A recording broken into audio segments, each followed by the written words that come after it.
বন্ধুরা, আজ যেহেতু বৃষ্টির ওয়েদার তাই খিচুড়ি করে নেব। এই যে সবজিগুলো যেগুলো ছিল,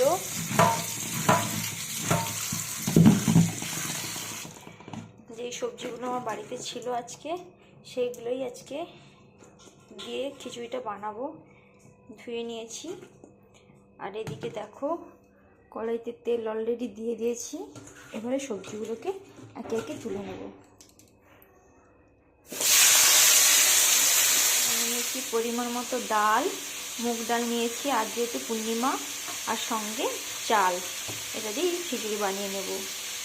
আর এদিকে কড়াইতে সবজিগুলো ভালো করে ভাজা হোক, তারপর ডালটা তুলে দিয়ে দেবো। বন্ধুরা, আমার সবজিগুলো ভাজা মোটামুটি হয়ে গেছে। এই মতো অবস্থায় আমি মুগ ডালটা দিয়ে দেবো।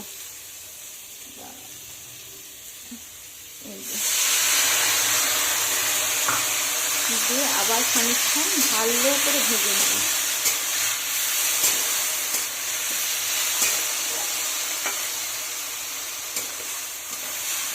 বন্ধুরা, আমার ডালটাও প্রায় ভাজা কমপ্লিট হয়ে গেছে। এবারে যে চালটা ধুয়ে রেখেছিলাম এটাই এবার দিয়ে দেব।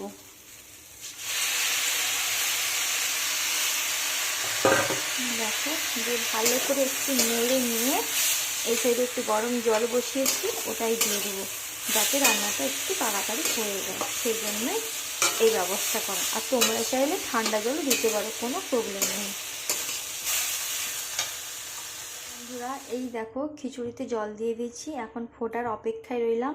আর এই পাশে আমি মশলাও রেডি করে নিয়েছি। দেখো, যেহেতু আজকে পূর্ণিমা তাই নিরামিষ।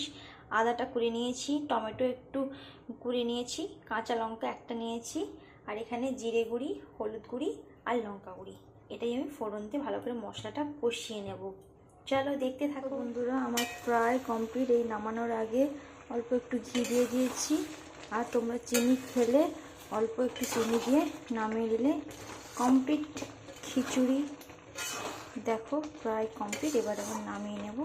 হয়েই গেছে অলরেডি।